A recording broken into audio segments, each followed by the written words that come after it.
दोस्तों मैं Faraz Malik. SIM swap क्या है? सिम स्वैप के जरिए किस तरह से लोग आपके साथ फ्रॉड करते हैं? बहुत सारे लोगों के साथ सिम स्वैप के जरिए फ्रॉड हो रहा है। आप इससे कैसे बच सकते हैं? ध्यान से इस इंटरेस्टिंग जानकारी को सुनिएगा, क्योंकि इस तरह की बातें आपको मालूम होनी चाहिए। आज भी बहुत सारे लोग ऐसे हैं जो छोटी छोटी बातों को नहीं समझ पाते हैं, इसीलिए ये छोटी छोटी मगर मोटी बातें आप सभी को मालूम होनी चाहिए। इस पर बात करेंगे, लेकिन पहले आपको एक अच्छी खबर सुना देते हैं। कोरोना अब वैश्विक महामारी नहीं रहा। 30 जनवरी 2020 को कोरोना को WHO ने अंतर्राष्ट्रीय आपदा घोषित किया था। तब से लेकर आज तक कोरोना अंतर्राष्ट्रीय आपदा बना हुआ था, लेकिन आज WHO ने कहा है कि कोरोना अब अंतर्राष्ट्रीय आपदा नहीं रहा, यानी कोरोना अब दुनिया से जा चुका है। अंतर्राष्ट्रीय आपदा अब इसको कहना गलत है। हालांकि एहतियात बरतने की बात अभी भी WHO की तरफ से की गई है कि कोरोना पूरी तरह से नहीं गया है, लेकिन अब ये अंतर्राष्ट्रीय आपदा भी नहीं रही। तो कहीं ना कहीं ये अच्छी खबर है, वरना अंतर्राष्ट्रीय आपदा होने की वजह से बहुत सारी बातें हमारे सामने आती रहती थीं। लेकिन इसी बीच WHO ने एक आंकड़ा भी जारी किया है। WHO ने कहा कि तकरीबन 70 लाख लोगों की मौत इस कोरोना की वजह से हुई है, लेकिन अब ये इंटरनेशनल आपदा नहीं रही। फिलहाल दूसरी खबर सासाराम से आ रही है।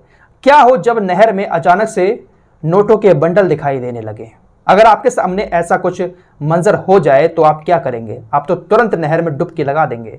ऐसा ही लोगों ने किया। सासाराम के अंदर एक नहर में नोटों के बंडल तैरते हुए दिखाई देने लगे। नहर में पानी कम था, नहर गंदी भी थी, तो वहां पर नोटों के बंडल जब लोगों को दिखाई दिए, कुछ लोग नहर में नहा रहे थे, नोटों के पास पहुंचे तो वाकई में वहां पर 10-10 के 100-100 के नोट थे। लोगों ने नोट भरना शुरू कर दिए, बनियान निकालकर उसका थैला बनाया और उसी में नोट भरना शुरू कर दिए। देखते ही देखते बात जंगल में आग की तरह फैल गई।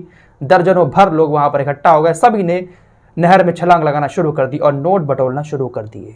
काफी सारे लोग नहर में कूद के, जिसके हाथ जितने भी गड्डियां लगी वो उसको लेकर रफू चक्कर हो गए। पुलिस को खबर मिली, पुलिस पहुंची, लेकिन पुलिस अभी इस बात पर कुछ बोलने से परहेज कर रही है। आखिर ये नोटों के बंडल नहर में कहां से आए? क्या ये असली हैं? ग्रामीणों की माने, लोगों की माने तो वाकई में ये नोट असली हैं। लोगों के मुताबिक एक बहुत बड़े कपड़े में ये नोटों के बंडल भरे हुए थे। जब और नहर में पुल के पास जाकर देखा तो बहुत सारे नोट वहां पर पड़े हुए थे। कहां से आए आखिर ये नोट? किसके थे? तो पैसे की कोई कमी नहीं है, भारत के अंदर बहुत पैसा है, नहरों में बह रहा है पैसा, लेकिन गरीब की जेब पहले भी खाली थी और आज भी खाली है। फिलहाल सिम स्वैप की तरफ चलते हैं। सिम स्वैप क्या है, इसके बारे में कुछ बातें मैं आपको पहले ही बता चुका हूं। सिम स्वैप के जरिए इस वक्त बहुत बड़े बड़े फ्रॉड हो रहे हैं। लोगों के बैंक अकाउंट खाली हो जा रहे हैं। फ्रॉड करने वाला आपकी सिम को स्वैप कर लेता है और आपका अकाउंट खाली हो जाता है। सिम स्वैप क्या है? आपका जो मोबाइल नंबर है उस नंबर को फ्रॉड करने वाला स्वैप करवा लेता है। स्वैप करवाने के बाद आपका नंबर जिन बैंक अकाउंट में लिंक होता है उन बैंक अकाउंट से वो पैसा उड़ा देता है।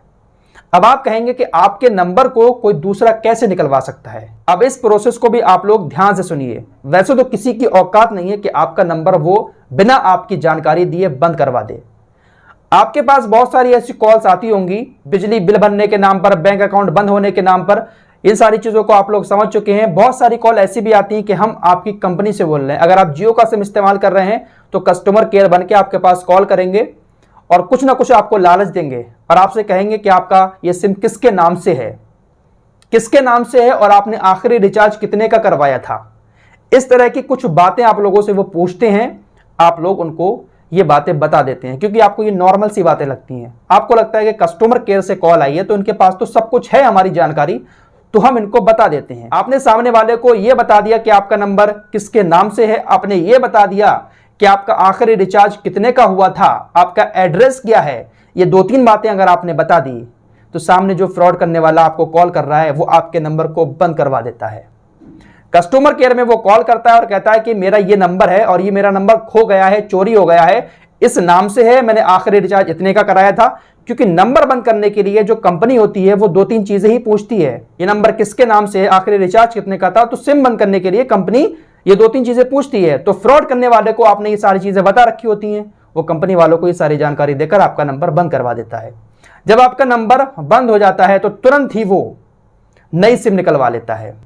यही फ्रॉड हो रहा है। लोगों के पास कॉल करके उनकी पर्सनल जानकारी ली जाती है, उनके सिम को बंद करा के सिम स्वैप करके उसी नंबर के सिम फ्रॉड करने वाला निकलवाता है और फिर उस सिम से जितने भी आपके बैंक अकाउंट लिंक होते हैं उन बैंक अकाउंट से वो लोग सारा पैसा आपका निकाल लेते हैं। सिम स्वैप इसको कहते हैं। इस फ्रॉड से बचने के लिए आपको ये करना है कि आपके पास कोई भी कॉल आती है और आपसे आपके नंबर की कोई जानकारी मांगता है कि आपको इतना रिचार्ज फ्री मिल रहा है, आपके साथ ऐसा हो रहा है, वैसा हो रहा है, आपने आखिरी रिचार्ज कितने का कराया था, ये सारी जानकारी आप किसी को भी ना दें। किसी भी कस्टमर केयर वाले को इस बात की जानकारी ना दें अगर कोई आपको सामने से कॉल करके किसी तरह का लालच दे रहा है, वरना अगर आपकी जानकारी उनके पास पहुंच गई वो आपकी सिम को कभी भी बंद करवा सकते हैं और बंद कराने के बाद सिम स्वैप के जरिए आपकी उसी नंबर की नई सिम निकलवा कर आपके साथ फ्रॉड कर सकते हैं। तो ये इस वक्त बहुत ज़्यादा हो रहा है क्योंकि छोटे छोटे लालच, इसमें इंसान सोचता है कि कस्टमर केयर वाला ही तो है, हम इसको अपनी जानकारी दे देंगे तो क्या हो जाएगा, और लोग जानकारी दे देते हैं। तो इन सारी चीज़ों का आप लोग ध्यान रखें। मैं एक बार फिर से आपसे कहूँगा, चाहे भले ही सामने से कितना भी बड़ा अधिकारी आपको फ़ोन क्यों ना कर रहा हो, उसको अपनी कभी भी पर्सनल डिटेल मत देना। कितना भी बड़ा अधिकारी, वाकई में अधिकारी भी हो, फिर भी मत देना उसको अपनी डिटेल, क्योंकि ये आपका अधिकार है। फिलहाल इस रिपोर्ट में इतना ही। खुश रहिए, प्यार बांटिए, अपना ख्याल रखिए, अपने परिवार का ख्याल रखिए।